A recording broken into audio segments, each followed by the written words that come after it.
This strategy is called doubles plus 1, or some students prefer to have doubles minus 1. I'll show you that as well.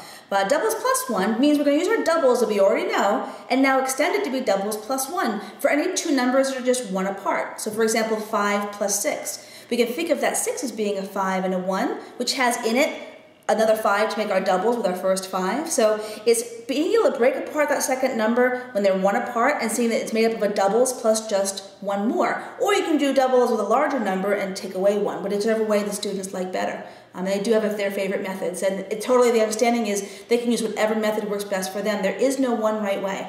We want to teach that throughout all our math instruction, that there are a variety of ways for us to get to the answer, and some of them are more efficient for different people's brains than others. So you want to find the ones that work for your brain and do the one that's most efficient for you.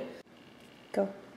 So we'll use the record method first to show a doubles plus 1 strategy. So let's say we were going to be adding 5 plus 6. I'll slide over my 5, and I'll slide over 6. We want the children to be able to see how this 5 and this 6, within this 6 is another 5. And I know my doubles. I know 5 and 5 make 10. So 5 plus 6, since 6 is just 1 more than 5, must be 1 more than that 10. It must be an 11. The children can also think about it as being 2 6s, taking away 1. So 6 and 6 they might know is 12, take away 1, it must be an 11. So let's take a look at 6 plus 7. So we have 6, and my 7 is made up of our 5 and our 5, and then 3 more. Some students actually do think of it that way when they think of the 6 and the 7. They like using their benchmarks of 5s. But we want to encourage them in the strategy for doubles plus 1 to see that there's 6, and within that 7 there's a 6 and a 1. So you have your 6 and 6, which if you know your doubles facts from the previous strategy, you know 6 and 6 make a 12, then 6 and 7 must be 1 more than that, because 7 is just 1 more than that 6. We could then, let's do 8 plus 9. So if we have an 8, and then we slide over our 9, within this 9 is made up of another 8. So if you know 8 and 8 make the 16 from our previous doubles work, then we know that it must be 1 more than that. It must be 8 and 8 makes 16, 1 more makes 17.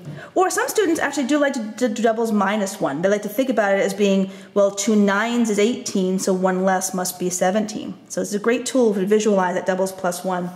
With the Cuisenaire rods, let's say we're going to be adding 5 plus 6. We're going to think about this 6 as being made up of a 5 and a 1. So I'm going to line it up to show you how that can equally match up there. And what I'm going to do is take away the 6 rod now and replace it with the equivalent 5 plus 1.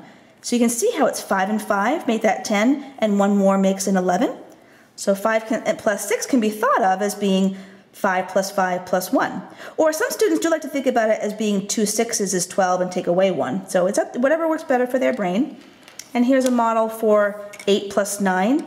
Within this 9 rod, there's an 8 and 1 more. So we can visualize that by that and show how it just exactly lines up. So we're going to think about it as being an 8 and 8 plus 1 more. So we have 8 and 8 being 16, 1 more makes 17. And again, some students do the 9 plus 9 is 18, and take away 1 is a 17. So whatever way works best for their brain.